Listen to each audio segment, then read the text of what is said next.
Welcome students.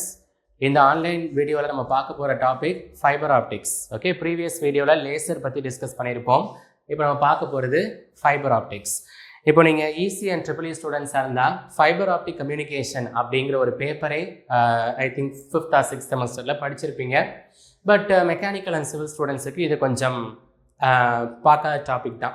ஆனால் I think civil ஸ்டூடெண்ட்ஸ்மே பார்த்தீங்கன்னா இந்த பில்டிங் கன்ஸ்ட்ரக்ஷனில் டிரான்ஸ்மிஷன் கேபிள் அப்படிங்கிற டாப்பிக்லையும் இதை லைட்டாக கேள்விப்பட்டிருப்பீங்க. ஸோ எல்லா பிரான்ச்சுக்கும் சேர்த்து என்னென்ன இன்ஃபர்மேஷன் நீங்கள் இந்த டாப்பிக்கில் தெரிஞ்சிருக்கமோ அதை இந்த வீடியோவில் நான் சொல்கிறேன், கேட்டு மைண்டில் ஏற்றிக்கங்க.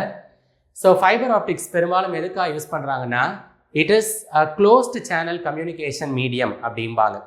Closed channel communication medium. இப்போ நம்ம ஒரு இன்ஃபர்மேஷன் சிக்னல் இருக்குது, அதை பார்த்தீங்கன்னா ஒரு சோர்ஸ்லேருந்து இன்னொரு டெஸ்டினேஷனுக்கு நம்ம டிரான்ஸ்மிட் பண்ணணும். ஸோ அப்படி டிரான்ஸ்மிஷனுக்காக நீங்கள் 2 விதமான மீடியம் யூஸ் பண்ணலாம். ஒன்று ஓப்பன் மீடியம் அல்லது க்ளோஸ்டு மீடியம். இப்போ நம்ம பார்த்தீங்கன்னா சேட்டலைட் வழியாக ரிசீவருக்கு சென்ட் பண்ணுறோம்ல, இதெல்லாம் வந்துட்டு ஓப்பன் மீடியம். ஓப்பன் அட்மாஸ்பியரில் சிக்னல் டிரான்ஸ்மிட் பண்ணால் அதெல்லாம் open channel. But closed channel அப்படிங்கிறது நம்ம யூஸ் பண்ணக்கூடிய வயர், கேபிள், அதிலே பலவிதமான கேபிள் இருக்குது. Twisted pair cable, coaxial cable, multi sheet layer cable, ribbon cable அப்படிம்பாங்க. ஸோ அப்போ ஏதோ ஒரு மீடியம், க்ளோஸ்டு மீடியம் வழியாக சிக்னல்ஸை டிரான்ஸ்மிட் பண்ணக்கூடியதுக்கு பேர் தான் க்ளோஸ்டு சேனல் கம்யூனிகேஷன் அப்படிம்பாங்க. ஸோ அதுக்குண்டான ஒரு எக்ஸாம்பிள் தான் நம்மளுடைய ஃபைபர் ஆப்டிக்ஸ். ஓகே, ஸோ இந்த ஃபைபர் ஆப்டிக்ஸ்க்கு தமிழில் டிப்ளமோ ஸ்டூடெண்ட்ஸ் கண்ணாடி ஒளி இலை அப்படின்னு கேள்விப்பட்டிருப்பீங்க. ஓகே, ஸோ கிளாஸ்னால செய்யப்பட்டிருக்கும் அந்த ஃபைபர், அதனாலே அதுக்கு பேர் தமிழில் கண்ணாடி ஒளி இலை. ரைட், அடுத்த பாயிண்ட், இந்த ஃபைபர் ஆப்டிக்ஸ் உடைய ஆப்ரேட்டிங் பிரின்சிபல் என்ன? Okay, it works on the principle of total internal reflection, அதாவது தமிழில் முழு அக எதிரொலிப்பு அப்படிம்பாங்க. ஓகே, இது அடிப்படையாக வச்சு தான் ஒர்க் ஆக போகுது.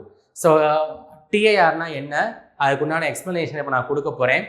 இதுக்கு இந்த எக்ஸ்பிளனேஷனுக்குள்ளே 1 or 2 இம்பார்ட்டன்ட் டெக்னிக்கல் கொஸ்டின் இருக்கும், அதுவும் என்னன்னு சொல்கிறேன், கேட்டு ஞாபகம் வச்சுக்கோங்க. ஸோ இப்போ நம்ம இந்த டிஆர் பார்க்குறதுக்கு முன்னாடி லைட் பற்றி ஒரு சின்ன டிஸ்கஷன் பண்ணுவோம். ஸோ லைட்டுங்கிறது இட் இஸ் எலக்ட்ரோமேக்னட்டிக் சிக்னல் அப்படின்னு நான் சொன்னேன். லைட் வந்துட்டு டைவர்ஜிங் நேச்சர் இருக்கக்கூடிய ஒரு வேவ், கரெக்டுங்களா? சரி, இப்போ இந்த லைட்டுடைய ஸ்பீடு நம்ம பார்த்துருப்போம் 3 × 10⁸ மீட்டர்/செகண்ட். ரைட், இப்போ இந்த லைட்டுடைய ப்ராப்பர்ட்டிஸ் என்னன்னு பார்க்கும் பொழுது 3 முக்கியமான ப்ராப்பர்ட்டிஸ் இருக்கு. Number 1 reflection, number 2 refraction, and number 3 total internal reflection. இதான் 3 different properties of light. இப்போ இதில் ஃபர்ஸ்ட் ரிஃப்ளெக்ஷன் எடுத்துக்கோங்க. ஒரு மீடியமில் ஒரு சிக்னல் வந்துட்டு டிரான்ஸ்மிட் ஆனால் ஒரு சர்ஃபேஸில் பட்டு மறுபடியும் அதே மீடியம்குள்ளேயே ரிஃப்ளெக்ட் ஆகும். ஸோ அந்த ப்ராசஸ்க்கு பேர் தான் ரிஃப்ளெக்ஷன். நீங்கள் ரிஃப்ளெக்ஷன் டயக்ராம் பார்த்துருப்பீங்க. ஸோ ஒரு ரிஃப்ளெக்டிங் சர்ஃபேஸ் இருக்குது. ஓகே, நம்முடைய கண்ணாடி கிளாஸ் மிரர் இருக்கு இல்லையா? ஸோ அதான் ரிஃப்ளெக்டிங் சர்ஃபேஸ். அந்த ரிஃப்ளெக்டிங் சர்ஃபேஸுக்கு கரெக்டாக பெர்பெண்டிகுலராக ஒரு கோடு போட்டிங்கன்னா அந்த கோட்டுக்கு பேர் நார்மல் அப்படிம்பாங்க. ரைட், இப்போ நம்மளுடைய இன்சிடென்ட் லைட் ரே இப்படி விழுகுது, இதுக்கு பேர் வந்துட்டு IR இன்சிடென்ட் ரேன்னு வச்சுருக்கேன். விழுந்த அந்த லைட் என்ன ஆகுதுன்னா ரிஃப்ளெக்ட் ஆகி போகுது. ஸோ அதுக்கு பேர் வந்துட்டு ரிஃப்ளெக்டட் ரே அப்படிங்கிறாங்க. சரி, இன்சிடென்ட் ரேவுக்கும் நார்மலுக்கும் இடைப்பட்ட ஆங்கிள் ஆஃப் இன்சிடென்ஸ் அப்படிங்கலாம். அண்ட் நார்மலுக்கும் ரிஃப்ளெக்டட் ரேவுக்கும் நடுவில் இருக்கக்கூடிய ஆங்கிள் ஆஃப் ரிஃப்ளெக்ஷன் அப்படிங்கலாம். சரியா, இதான் ஒரு ரிஃப்ளெக்ஷன் டயக்ராம்.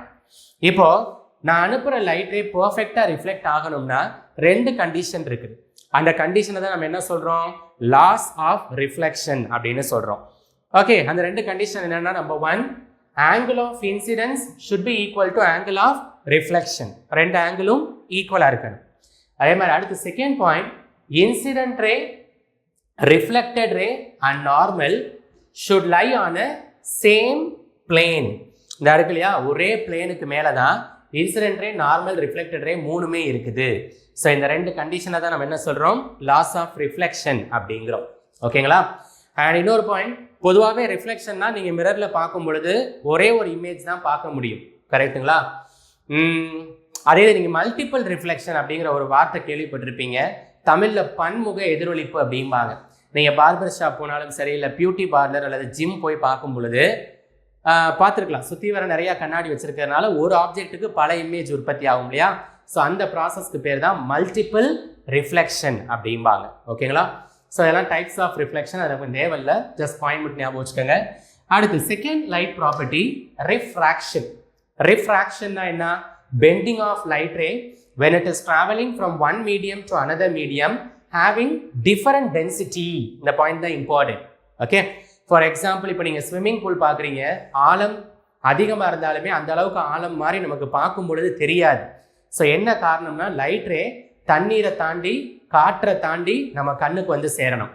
அப்போ ரெண்டு வெவ்வேறு டென்சிட்டி இருக்கக்கூடிய மீடியம் வழியாக லைட்டு ப்ராப்பகேட் ஆகிறதுனால தான் அந்த எஃபெக்ட்.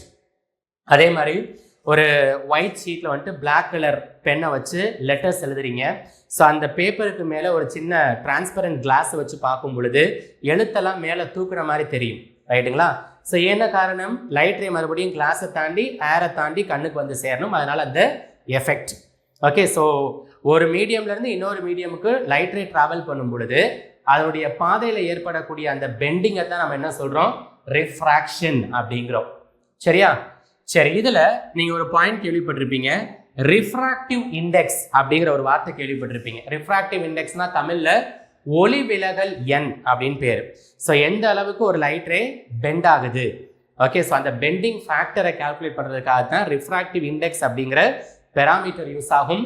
அந்த ரிஃப்ராக்டிவ் இண்டெக்ஸுக்கு நம்ம யூஸ் பண்ணக்கூடிய சிம்பல் மியூ. ஓகே, சில இடத்துல பார்த்தீங்கன்னா ஸ்மால் எண்ணும் யூஸ் பண்ணியிருப்பாங்க. ஓகே, பட் ஜென்ரல் ரெப்ரசன்டேஷன் அதிகப்படியாக யூஸ் பண்ணுறது மியூ அப்படிங்கிற சிம்பிள் தான். ஓகே, ஸோ இந்த ரிஃப்ராக்டிவ் இண்டெக்ஸை கால்குலேட் பண்ணுறதுக்காகவே நம்ம ஒரு லா யூஸ் பண்ணுவோம். அந்த லாவுக்கு பேர் ஸ்னெல்ஸ் லா அப்படிம்பாங்க. Snell's law. ஸோ இந்த ஸ்னெல் லா என்ன சொல்லுது? Mu is equal to sine angle of incidence by sine angle of refraction. இதான் ரிஃப்ராக்டிவ் இண்டெக்ஸுக்கு உண்டான கால்குலேஷன் ஃபார்முலா. லாவுக்கு பேர் Snell law. So angle of incidence உங்களுக்கு தெரியும், அதுக்கு சைன் எடுக்கிறீங்க. ரிஃப்ராக்ஷன் ஆங்கிள் உங்களுக்கு தெரியும், அதுக்கு சைன் எடுக்கிறீங்க. ரெண்டையும் டிவைட் பண்ணால் உங்களுக்கு ரிஃப்ராக்டிவ் இண்டெக்ஸ் கிடைக்கும்.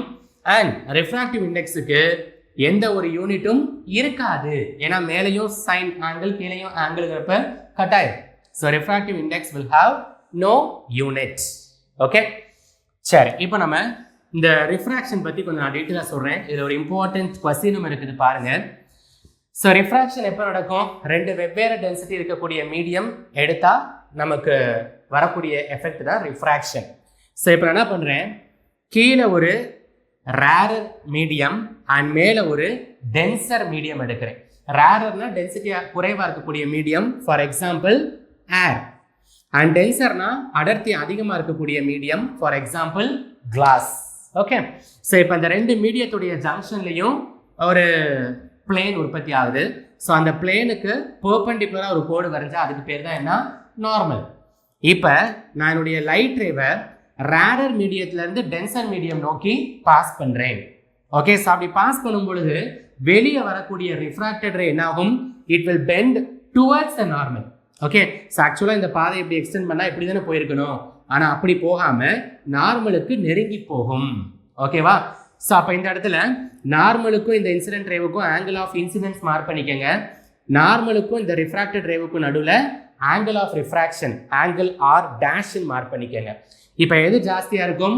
கண்டிப்பாக ஆங்கிள் ஆஃப் இன்சிடென்ஸ் தான் ரிஃப்ராக்ஷன் ஆங்கிளை விட ஜாஸ்தியாக இருக்கும். ஸோ இதுதான் ஃபர்ஸ்ட் கேஸ் ரிஃப்ராக்ஷனில். So when a light ray is passing from rarer to denser medium, the refracted light ray will bend towards the normal. So அப்படிங்கிறப்ப angle of incidence refraction angle விட ஜாஸ்தியா இருக்குது. சரி, அடுத்து ரெண்டாவது பாருங்க. இப்போ நான் கீழே டென்சர் மீடியம் எடுக்கிறேன், ஃபார் எக்ஸாம்பிள் கிளாஸ். மேலே ரேரர் மீடியம் எடுக்கிறேன், ஃபார் எக்ஸாம்பிள் ஏர். இப்போ இந்த ரெண்டு மீடியத்துடைய ஜங்ஷனில் ஒரு சர்ஃபேஸ், ரிஃப்ளெக்டிங் சர்ஃபேஸ் கிடைக்குது. அதுக்கு பெர்பெண்டிகுலர் ஒரு கோடு போட்டால் அதுக்கு பேர் நார்மல். ஸோ இப்போ என்னுடைய light ray denser medium to rarer medium pass பண்ணுறேன். ஸோ அப்படி போகிறப்ப என்னாகும்? Your refracted ray will bend away from the normal. Centre இருக்கக்கூடிய அந்த நார்மலை விட்டு விலகி போகும். ஓகேவா? ஸோ இப்போ இதை வந்துட்டு வழக்கம் போல் ஆங்கிள் ஆஃப் இன்சிடென்ஸ் மார்க் பண்ணிக்கோங்க. இதை வழக்கம் போல் ஆங்கிள் ஆஃப் ரிஃப்ராக்ஷன் மார்க் பண்ணிக்கோங்க. ஸோ இப்போ எது ஜாஸ்தியாக இருக்கும்? கண்டிப்பாக refraction angle will be greater than incidence angle. புரியுதா? சரி, அடுத்து நான் தேர்ட் கேஸ் என்ன பண்ணுறேன்னா, இப்போ என்னுடைய ஆங்கிள் ஆஃப் இன்சிடென்ஸை இன்னும் நான் மாற்றி குறைச்சிக்கிட்டே வரேன். ஸோ இதை குறைச்சிட்டு வர வர என்னுடைய ரிஃப்ராக்டட் ரே நார்மலை விட்டு இன்னும் அதிகமாக தள்ளி போயிட்டே இருக்கும். ஒரு குறிப்பிட்ட ஆங்கிள் ஆஃப் இன்சிடென்ஸில் என்ன ஆகும், உன்னுடைய ரிஃப்ராக்டட் ரே கரெக்டாக அந்த சர்ஃபேஸ்லேயே ட்ராவல் ஆக ஆரம்பிக்கும். ஓகேங்களா? ஸோ அந்த டயத்தில் உங்களுடைய ஆங்கிள் ஆஃப் இன்சிடென்ஸ் எவ்வளோ கிடைக்கும், 90 டிகிரின்னு வரும். கரெக்டா? ஸோ ஆங்கிள் ஆஃப் ரிஃப்ராக்ஷன் எக்ஸாக்டாக 90 டிகிரி வர எவ்வளவு ஆங்கிள் ஆஃப் இன்சிடென்ஸ் இங்கே யூஸ் பண்ணியிருக்கீங்களோ இந்த ஆங்கிள் ஆஃப் இன்சிடென்ஸ் வேல்யூக்கு பேர் தான் கிரிட்டிக்கல் ஆங்கிள் அப்படிம்பாங்க. ஓகேவா? ஸோ இது ஒரு இம்பார்ட்டண்ட்டான கொஸ்டின், ஞாபகம் வச்சுக்கோங்க. Critical angle. ஸோ இதுக்கு வந்துட்டு சிம்பிள் வந்துட்டு தீட்டா சஃபிக்ஸ் சி அப்படின்னு போடலாம். ஸோ கிரிட்டிக்கல் ஆங்கிள்னா டிப்ளமோ ஸ்டூடெண்ட்ஸ் மாறுநிலை கோணம் அப்படின்னு படிச்சிருப்பீங்க. மாறுநிலை கோணத்துக்கு அர்த்தம் இதுதான். அதாவது எந்த ஆங்கிள் ஆஃப் இன்சிடென்ஸில் ரிஃப்ராக்ஷன் ஆங்கிள் கரெக்டாக 90 டிகிரி வருதோ அந்த ஆங்கிள் ஆஃப் இன்சிடென்ஸுக்கு பேர் தான் இங்கே கிரிட்டிக்கல் ஆங்கிள். ஸோ இதுதான் தேர்ட் கேஸ். இப்போ லாஸ்ட் நான் என்ன பண்ண போகிறேன்னா இன்னும் என்னுடைய ஆங்கிள் ஆஃப் இன்சிடென்ஸை நான் மாற்றிக்கிட்டே வர்றேன். ஸோ அப்படி சேஞ்ச் பண்ணுறப்ப என்னுடைய ரிஃப்ராக்டட் ரே என்னாகும், கம்ப்ளீட்டாக என்னுடைய மீடியத்துக்குள்ளேயே மறுபடியும் ரிஃப்ளெக்ட் ஆகும். ஸோ இந்த ஃபெனாமினனுக்கு பேர் தான் நம்ம என்ன சொல்கிறோம், டோட்டல் இன்டர்னல் ரிஃப்ளெக்ஷன் அப்படின்னு சொல்கிறோம். ஸோ அந்த TIR அடிப்படையாக வச்சு தான் நம்ம ஃபைபர் ஆப்டிக்ஸ் ஒர்க் ஆகுது. புரியுதா ஆப்ரேட்டிங் பிரின்சிபல்? சரி, இப்போ இந்த டோட்டல் இன்டர்னல் ரிஃப்ளெக்ஷன் நடக்கிறதுக்கு முக்கியமான 2 கண்டிஷன் இருக்கு. ஃபர்ஸ்ட் கண்டிஷன் என்னன்னா, light ray should always travel from denser to rarer. Rarer to denser போனால் அது நடக்காது. டென்சிட்டியான மீடியம்ல இருந்து ரேரான மீடியத்தை நோக்கி போகும்பொழுது தான் இந்த TIR அப்படிங்கிற எஃபெக்டை நீங்க பார்க்கலாம். ரெண்டாவது, your incidence angle should be greater than critical angle. ஓகேவா? கிரிட்டிக்கல் ஆங்கிளை காட்டிலும் இன்சிடென்ஸ் ஆங்கிள் ஜாஸ்தியாக இருக்கிற பட்சத்தில் TIR பார்க்கலாம். ஸோ இதெல்லாம் TIR உடைய கண்டிஷன்ஸ், ஞாபகம் வச்சுக்கோங்க. ரைட், அடுத்து இந்த ஃபைபர் ஆப்டிக்ஸில் ஒரு 2 முக்கியமான டெஃபினிஷன் இருக்கு. நம்பர் 1, அக்செப்டன்ஸ் ஆங்கிள்னா என்ன? What is meant by acceptance angle? So இப்போ நம்மளுடைய ஆப்டிக்கல் ஃபைபர் வந்துட்டு எப்படி இருக்கும், இந்த மாதிரி இருக்கும். கண்ணாடினால செய்யப்பட்ட ஒரு டிரான்ஸ்மிஷன் கேபிள் தான் ஆப்டிக்கல் ஃபைபர், ரைட்?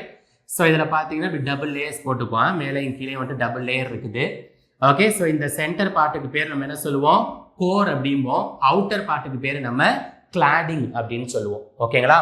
ஸோ அப்போ இந்த சென்டரில் வந்துட்டு என்ன மீடியம் இருக்கும், ஏர் மீடியம் இருக்கும். ஸோ ஆப்டிக்கல் ஃபைபருடைய சென்டரில் ஏர் மீடியம் இருக்குது. அதுக்கப்புறம் பார்த்தீங்கன்னா இந்த லேயர் இருக்கு இல்லையா, இன்டர்னல் லேயர், அதுக்கு பேர் கோரு. அண்ட் இந்த எக்ஸ்டர்னல் லேயர் இருக்கு இல்லையா, ஸோ இந்த லேயருக்கு பேர் கிளாடிக். இதான் ஃபைபர் ஆப்டிக்ஸில் இருக்கக்கூடிய 3 மேஜர் கான்ஸ்டிடியூவன்ட். இப்போ ஆப்டிக்கல் ஃபைபர் வந்துட்டு அந்த ஆப்டிக்கல் சிக்னல் அந்த ஃபைபருக்குள்ள என்டர் ஆகும். என்டர் ஆனதுக்கு அப்புறமா this optical signal will undergo multiple reflection inside the optical fiber. Okay, so இந்த மாதிரி பல தடவை வந்துட்டு ரிஃப்ளெக்ட் ஆகுது. ஸோ ரிஃப்ளெக்ட் ஆகி ஃபைனலாக வெளியே என்ன ஆகும், உங்களுக்கு அந்த கம்யூனிகேஷன் சிக்னல் ரிசீவர் சைடில் கிடைக்கும். ஸோ இதான் ஒரு ஆப்டிக்கல் ஃபைபருடைய general signal transmission system.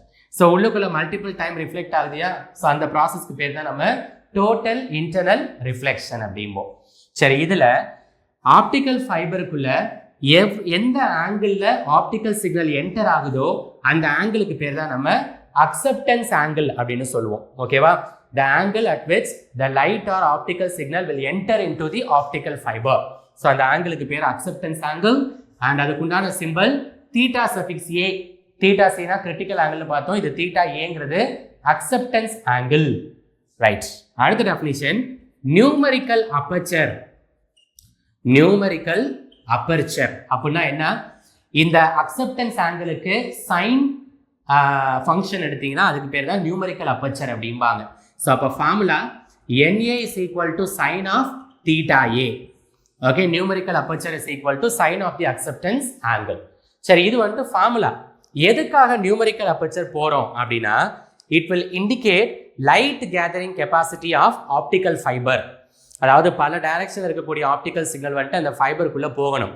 So எல்லா டைரக்ஷன்லையும் இருந்து லைட் சிக்னலை வாங்கக்கூடிய கெப்பாசிட்டி இண்டிகேட் பண்ணக்கூடிய டேர்மை தான் நம்ம நியூமரிக்கல் அப்பர்ச்சர் அப்படிங்கிறோம். ஃபார்முலா வந்துட்டு சைன் ஆஃப் தீட்டா ஏ. ஓகேங்களா?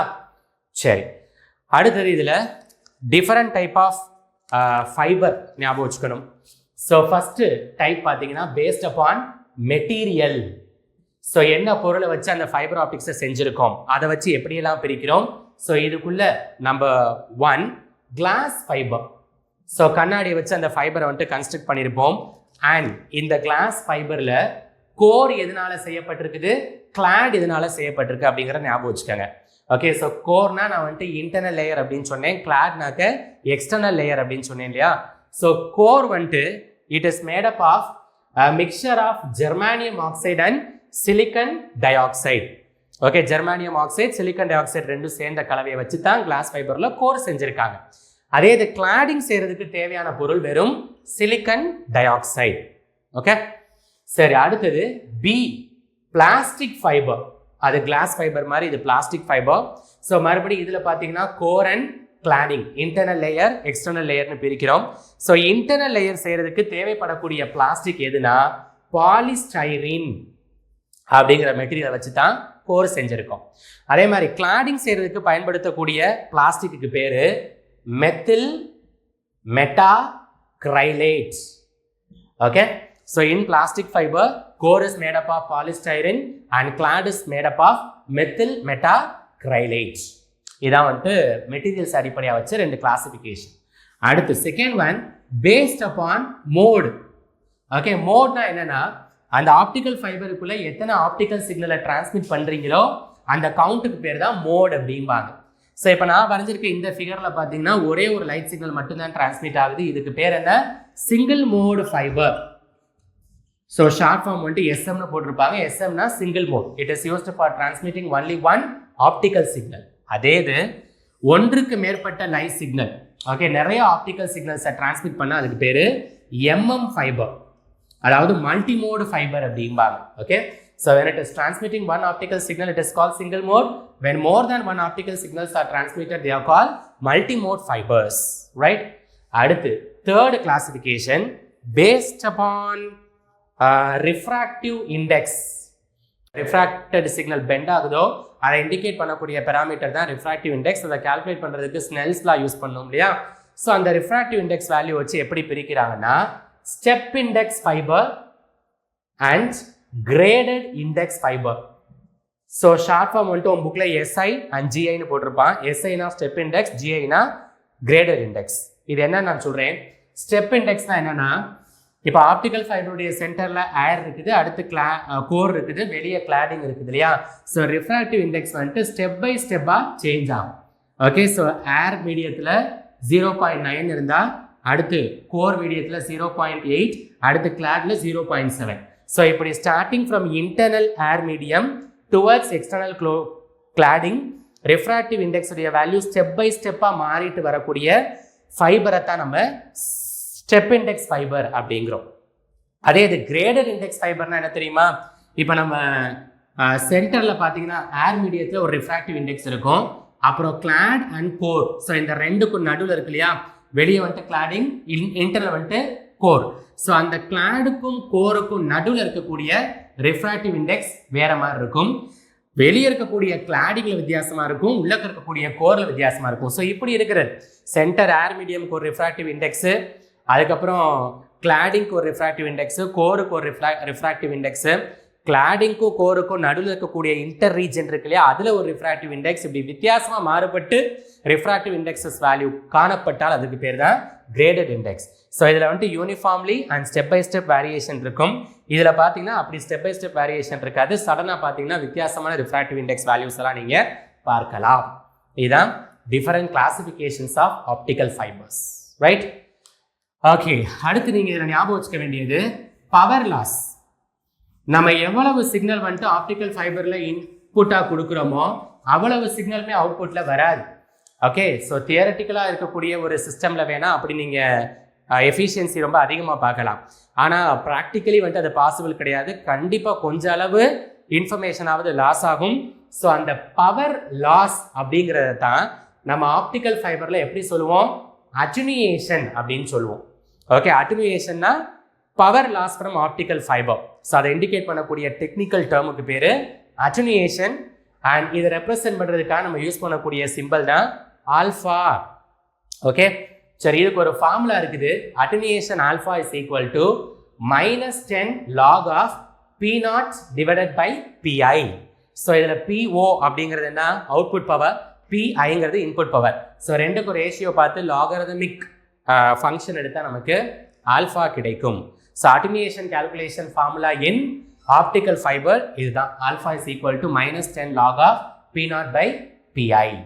சரி, அடுத்து டைப்ஸ் ஆஃப் லாஸஸ். எப்படியெல்லாம் வந்துட்டு எனர்ஜி லாஸ் நம்மளுடைய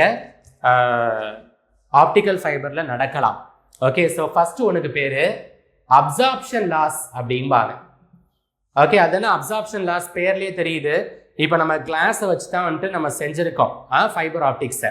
ஸோ அந்த கிளாஸுக்குள்ளே இருக்கக்கூடிய இன்டீரியர் ஆட்டம்ஸ் இருக்குது இல்லையா, அது நம்ம கொடுக்கக்கூடிய இன்ஃபர்மேஷன் சிக்னலில் கொஞ்சத்தை அப்சர்வ் பண்ணலாம். அதே மாதிரி பார்த்தீங்கன்னா கண்டக்டிவிட்டி நேச்சரை வந்துட்டு இன்க்ரீஸ் பண்ணுறதுக்காக நம்ம சில இம்ப்யூரிட்டிஸ் எல்லாம் வந்துட்டு உள்ளக்க சேர்ப்போம். அந்த இம்ப்யூரிட்டிஸ் வந்துட்டு கொஞ்சம் சிக்னலை வந்துட்டு அப்சர்வ் பண்ணலாம். அப்போ interior glass atomic particle and the impurity atoms may observe some input energy. So அந்த லாஸுக்கு பேர் தான் அப்சார்ப்ஷன் லாஸ் அப்படின்னு பேர். ரைட், அடுத்து செகண்ட் ஒனுக்கு பேர் பெண்டிங் லாஸ் அப்படிம்பாங்க. பொதுவாகவே ஆப்டிக்கல் ஃபைபர் அப்படின்னாலே வந்துட்டு கொஞ்சம் பெண்டாகி தான் இருக்கும். பட் ஓவர் பெண்டிங் வந்துட்டு இருக்கக்கூடாது. ஒரு லிமிட்டுக்கு மேலே வந்துட்டு பெண்ட் ஆனால் அந்த இடத்துல பவர் லாஸ் நடக்கலாம். அதுக்கு பேர் பெண்டிங் லாஸ் அப்படிங்கிறாங்க. இந்த பெண்டிங் லாஸ்க்குள்ளே ரெண்டு இருக்குது. ஒன்று மேக்ரோ பெண்டிங் அண்ட் இன்னொன்று மைக்ரோ பெண்டிங். ஸோ மேக்ரோ பெண்டிங்னா என்னென்னா அந்த கேபிளுடைய எக்ஸ்டர்னல் பார்ட்டில் இருக்கக்கூடிய பெண்டிங். ஸோ அதனால நடக்கக்கூடிய லாஸுக்கு பேர் தான் மேக்ரோ பெண்டிங். மைக்ரோ பெண்டிங்னா என்னென்னா ஸோ உள்ளுக்குள்ளே வந்துட்டு கோர் இருக்கு இல்லையா, ஸோ வெளியே இருக்கக்கூடியது கிளாடிங், உள்ளுக்குள்ளே இருக்கக்கூடிய லேயருக்கு பேர் கோர். அந்த கோரில் பார்த்தீங்கன்னா திடீர்னு பார்த்தீங்கன்னா இந்த மாதிரி இர்ரெகுலாரிட்டிஸ் இருக்கும். ஓகேவா, ஸோ இன்டர்னலாக இருக்கக்கூடிய பெண்டிங் இர்ரெகுலாரிட்டிஸ்னாலையும் லாஸ் வரலாம். அதுக்கு பேர் மைக்ரோ. ஸோ எக்ஸ்டர்னலாக பார்க்கக்கூடிய பெண்டிங் லாஸுக்கு பேர் மேக்ரோ, இன்டர்னலாக பார்க்கக்கூடிய பெண்டிங் லாஸுக்கு பேர் மைக்ரோ அப்படின்னு பேர். இது வந்துட்டு second loss. And last third type of attenuation is scattering. Okay, scattering. இப்போ நம்மளுடைய ஆப்டிக்கல் ஃபைபர்ஸுக்குள்ள பார்த்தீங்கன்னா இம்ப்யூரிட்டிஸ் வந்துட்டு சேர்க்குறோம், ரைட்டுங்களா.